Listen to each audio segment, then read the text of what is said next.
बिस्मिल्लाहिर्रहमानिर्रहीम। अस्सलामुअलैकुम वीवर्स, मैं हूं जाहिद। पटवार और रेवेन्यू डिपार्टमेंट की मालूमात के चैनल में आपको खुशामदीद कहते हैं। हमारी आज की वीडियो का टॉपिक है ज़मीन खरीदते वक्त किन बातों का ख्याल रखा जाए ताकि हम फ्रॉड से बच सकें। वीडियो में आगे बढ़ने से पहले अगर आपने मेरा चैनल अभी तक सब्सक्राइब नहीं किया तो इसको सब्सक्राइब कर लें और उसके आगे दिए हुए बेल आइकन को प्रेस कर दें ताकि मेरी हर आने वाली वीडियो का नोटिफिकेशन आप तक पहुंच सके।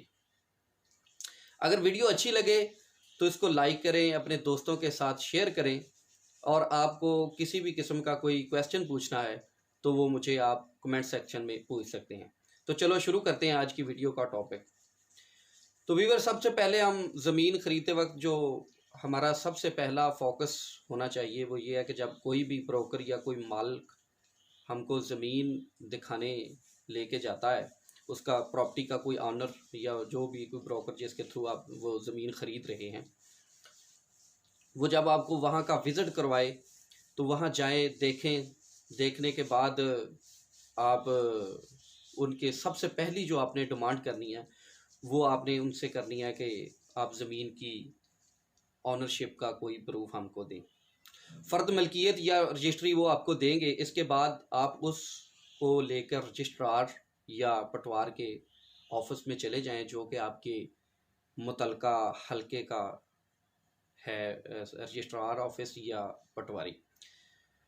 वहाँ जाने के बाद आप को उसका रिकॉर्ड चेक करें, उनसे पूछें, उनसे मालूमात लें। वो आपको बताएंगे, आपको पता चल जाएगा कि इस ज़मीन के अगेंस्ट कोई हुक्म इम्तनाई तो नहीं है या कोई अदालती कार्रवाई या कोई प्लाज तो नहीं है। ये जो भी आप जिस किस्म की भी प्रॉपर्टी ले रहे हैं, चाहे वो ज़रई हो, सकनी हो या कमर्शियल हो, जो भी हो, वो प्लाज तो नहीं है। ये सारी की सारी मालूमात आपको वहाँ से मिल जाएंगी। उसके बाद आपने एक बात ये जहन में रख लें कि जो हमारी जितनी भी ज़रई ज़मीन है वो सारी की सारी ऑनलाइन हो चुकी है। उसका जो भी रिकॉर्ड है वो सारे का सारा लैंड रिकॉर्ड रेवेन्यू की वेबसाइट पर मौजूद है। आप वहाँ से भी उसको चेक कर सकते हैं, या जो आपके तहसील में वाक़या लैंड रिकॉर्ड का जो भी दफ्तर है वहाँ पर आप चले जाएं, वो भी आपको इसके बारे में इंफॉर्मेशन देंगे। और दूसरा, इसकी एक प्ले स्टोर पर एप्लीकेशन भी मौजूद है, आप वहाँ से भी इसकी जो है ना वो हेल्प ले सकते हैं। लेकिन ये याद रखें कि ये सारे का सारा मामला जो है वो अपना ज़रई ज़मीन की हद तक जो है कंप्यूटराइज हुआ है। इसके अलावा जो सकनी और कमर्शियल ज़मीन है वो सारे का सारा सिस्टम अभी तक मैनुअली ही चल रहा है। उसका रिकॉर्ड चेक करने के लिए आपको पटवार या आपके मुतलका रजिस्ट्रार ऑफिस में ही जाना पड़ेगा, वहीं आप उसका रिकॉर्ड कन्फर्म कर सकेंगे। तो व्यूअर्स, रिकॉर्ड कन्फर्म करने के बाद आपने का जो अगला स्टेप है वो ये है कि उसका आपने खुद से फिर विज़िट करना है। किसी उसको आपने ब्रोकर को नहीं लेके जाना या आपने साथ जो मालिक है वो नहीं लेके जाना, आपने खुद उस साइट का विज़िट करना है। विज़िट करने के बाद आपने वहाँ जो साथ में मौजूद हैं लोग, जो उसके प्रॉपर्टी के, प्लॉट के या ज़रई रकबे के जो भी साथ लोग रहते हैं, आपने उनसे मालूमात लेनी है। उनसे पूछना है कि भाई ये जिसकी ज़मीन है आया कि कब्ज़ा उसी के पास है, किसी और के पास तो इसका कब्ज़ा नहीं है। वो भी आपको उसके बारे में जो भी कोई इन्फॉर्मेशन होगी वो आपको देंगे, आपको बता देंगे कि इस ज़मीन में ये मसला है, ये प्रॉब्लम है। तो वहाँ से भी आपको काफ़ी सारी रहनुमाई हासिल हो जाएगी। तो उसके बाद ये सब करने के बाद आपने जो सबसे पहला काम करना है वो उनसे एग्रीमेंट करना है। एग्रीमेंट करते वक्त ये ख्याल रखना है कि एक ही बंदा हो जिससे आप एग्रीमेंट कर रहे हैं, मालिक एक हो ज़मीन का। 2 या 4 मालिक जब ज़मीन के होते हैं तो फिर प्रॉब्लम ये हो जाती है कि किसी का भी कोई माइंडसेट चेंज हो जाता है कि वो ज़मीन को सेल नहीं करना चाहता, तो वो उसके अगेंस्ट जो है ना वो स्टे ऑर्डर ले आता है, फिर आपका मामला ख़राब हो जाते हैं। तो ये कोशिश करें कि उसका मालिक एक ही हो जिससे आप ये डील कर रहे हैं। ज़्यादा मालिक होने की सूरत में भी उसका एक हल मौजूद है कि आप जब एग्रीमेंट करेंगे तो उनमें एग्रीमेंट में आप वो जितने भी वहाँ के मालिक हैं, 1 है, 2 है, 4 है, उसका सिंपल हल ये है कि आप उनके साथ सबके साथ उनको एग्रीमेंट करें। जो भी आपने स्टाम्प पेपर लेना है वो पंजाब बैंक के से ही इशू करवाएं। वैलिड है वो स्टाम्प पेपर, वो इशू करवाने के बाद उन सब के साइन, दस्तखत, अंगूठा उनसे करवा लें और साथ में जो है ना वो शनाख्ती कार्ड की कॉपियां भी लगा लें ताकि वो सबका सब रिकॉर्ड का हिस्सा बन जाए, ताकि कोई भी किसी किस्म का बाद में किसी भी मालिक का या जो भी उसके साथ शेयर है वो किसी किस्म का कोई एतराज़ ना हो सके। जब आप उनसे एग्रीमेंट कर लें तो एग्रीमेंट के बाद जो फ़ौरन जो अगला स्टेप है आपका वो होगा उनसे डिमांड करें कब्ज़ा, कि भाई हमने आपको टोकन मनी कर दिया है तो आप काइंडली हमको ना इसका कब्ज़ा दे दें। जो आप कब्ज़े की उनसे डिमांड करेंगे तो उसमें आपको जब कब्ज़ा मिल जाएगा तो उसमें आपका ये मसला कि अगर उसमें प्रॉपर्टी में कोई वरासत का कोई मसला है या कोई और किसी किस्म का बहन भाइयों का लेन देन है आपस में, तो वो भी आपकी बिल क्लियर जो है ना वो बात सारी सामने आ जाएगी कि भाई आप ये आपको कोई दूसरा बंदा आके कह देगा कि भाई इसके साथ मेरे मामलात चल रहे हैं तो ये अभी तक आप प्रॉपर्टी ना लें जब तक ये हमारे मामलात क्लियर नहीं हो जाते। तो ये भी बड़ा अहम मसला है कि आप कब्ज़ा जब लेंगे फ़ौरन डिमांड करेंगे तो वो आपकी बात ये सामने आ जाएगी।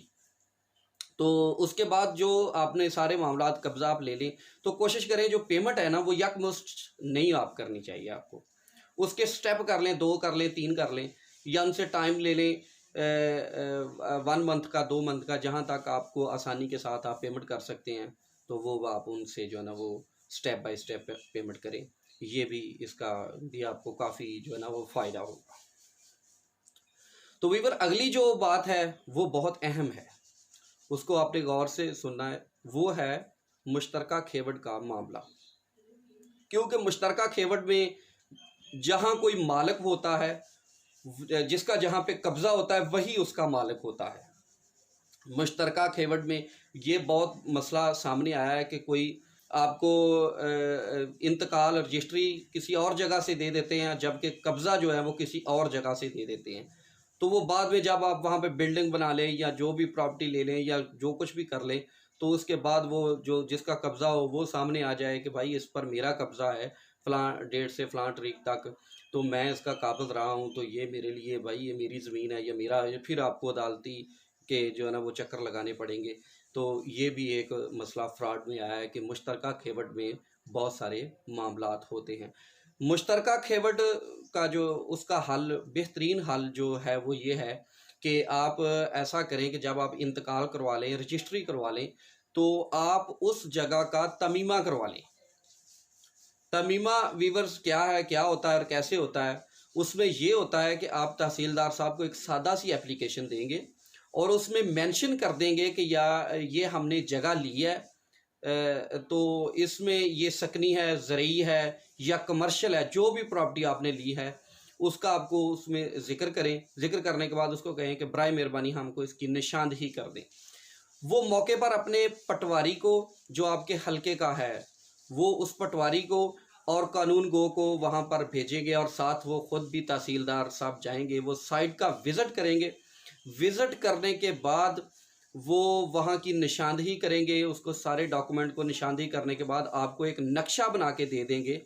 नक्शा उसके ऊपर आपको वो साइन कर देंगे अपना, तो उसको एक रिकॉर्ड का हिस्सा बन जाएगा कि ये फ़लाँ फ़लाँ जो है ना वो जगह फ़लाँ बंदे की मलकियत है और कब्ज़ा भी इसी के पास है। इससे से भी आप जो है ना वो मुश्तरका खेवड़ के मामले से के फ्रॉड से बच सकते हैं। तो व्यूअर्स अगला जो स्टेप है वो ये है कि अगर आप किसी से कोई बड़ी डील कर रहे हैं, कोई बड़ा प्रोजेक्ट खरीद रहे हैं, कोई फैक्ट्री के लिए एरिया खरीद रहे हैं या आप ज़रई रकबा है जो काफ़ी क्वांटिटी में है, मतलब वो मुरब्बों के हिसाब से है, तो वो जब आप ख़रीद रहे हैं तो उसका आप एक अदद इश्तिहार दे दें अखबार में, रोज़नामचा अखबार, कोई भी किसी भी किस्म का अखबार हो, किसी भी वो ख्वाह हो, तो उसमें आप रोज़नामचा हो वो, उसमें आप इश्तिहार दे दें कि ये जायदाद या ये प्लॉट्स या ये कमर्शियल सकनी ज़मीन मैं ख़रीद रहा हूँ फ़लाँ से, तो अगर किसी बंदे को कोई एतराज़ है किसी किस्म का, तो वो 7 दिन में, 10 दिन में, 14 दिन में वो हमसे रजू कर सकता है। तो वो जो भी मामला होगा, वो भी उसमें किसी किस्म का कोई प्रॉब्लम होगा, तो वो भी सामने आ जाएगा। तो ये भी बड़ा अहम पॉइंट है, इसको लाजमी आप जो है ना फॉलोअप करें। उसके बाद जो अगला पॉइंट है वो है मुख्तार आम के ज़रिए प्रॉपर्टी ना लें, क्योंकि मुख्तार आम का बहुत सारा प्रॉब्लम आजकल सामने आ रहा है। मुख्तार आम तब तक वैलिड है जब तक जिसने वो बंदा जिसने मुख्तारनामा किसी को मुकर्रर किया है या दिया है, वो जब तक जिंदा है तब तक तो वो वैलिड है, और जो ही उसकी डेथ हुई एट अ टाइम वो जो है ना वो एक्सपायर हो जाता है, वो फारिग हो जाता है उसका मुख्तारनामा। मुख्तार आम जो है उसमें आप कोशिश करें प्रॉपर्टी ना लें। तो इसमें ये प्रॉब्लम होता है कि बंदा कब का वो उसकी डेथ हो चुकी होती है, तो बाद में उसका इंतकाल करवाते हैं, प्रॉपर्टी देते हैं, तो उसमें उसके वारिसीन आ जाते हैं। तो वो कहते हैं भाई ये आपने कैसे इसको कर लिया, क्या मामला बना आपने, ये तो हमारी ज़मीन है वगैरह वगैरह। तो ये कोशिश करें कि आप मुख्तार आम के ज़रिए प्रॉपर्टी ना ही लें। अगर लेनी है प्रॉपर्टी तो आप ये कन्फर्म कर लें कि जिसने मुख्तार आम बनवा के दिया है, जो उसका मालिक है, असल मालिक, वो ज़िंदा है। और दूसरे नंबर पर उसको आप अपनी मुतलका तहसील में जाकर रजिस्ट्रार के ऑफिस से चेक भी करवा सकते हैं कि इसने जो भी मुख्तारनामा बनाया है वो वैलिड है, सही तरीके से, जेन्युइन तरीके से बनाया है, कोई 2 नंबर या फेक तरीका तो नहीं यूज़ किया। उसके बाद अगला जो स्टेप है कि जो भी आप प्रॉपर्टी लें, कोशिश करें कि मर्द हजरात से ही आपकी डील हो, और जो मालिक है प्रॉपर्टी का वो मर्द ही हो। औरत से अवॉइड करना चाहिए, ये औरतों के बहुत सारे मसाइल हैं प्रॉपर्टी में। और अगर फिर भी लेनी है आपने प्रॉपर्टी किसी औरत से, तो उसका ये करें कि उसके इंतकाल में बैनामे पे या जो भी आप रजिस्ट्री करवा रहे हैं उस पर उसके भाई के, उसके बाप के, उसके शोहर के और उसके बेटे को बतौर अगवा उसको रखें, ताकि कल को किसी भी किस्म का कोई जो है सामने ना आ सके इशू। आखिर में आपको बता दूं कि महकमा माल की कुतब में लिखा होता है कि मुश्तरी होशियार बाश। उसका मतलब ये होता है कि ज़मीन खरीदने वाले को मुश्तरी कहते हैं। मुश्तरी को हमेशा होशियार रहना होगा, और उसको किसी भी किस्म की जो है ना वो कोताही उसकी जो है ना वो उसके लिए बहुत बड़ा मसला बन सकती है कल को। लिहाजा मुश्तरी को हर वक्त होशियार बाशी से काम लेना होगा। ये बार बार जो है ना उनकी कुतब महकमा माल की हमको एडवाइस कर रही होती हैं। तो नाजरीन, ये थी हमारी आज की वीडियो। उम्मीद है आप सबको बहुत ये पसंद आई होगी। अगर आपको ये पसंद आई है तो उसको शेयर करें अपने दोस्तों के साथ, लाइक करें, और मेरे चैनल को सब्सक्राइब कर दें। तो जो भी आपकी इस वीडियो के बारे में जो भी आपका कोई पॉइंट है, कोई क्वेश्चन है, तो आप मुझसे वो कमेंट सेक्शन में पूछ सकते हैं। Thank you for watching. अल्लाह हाफिज़।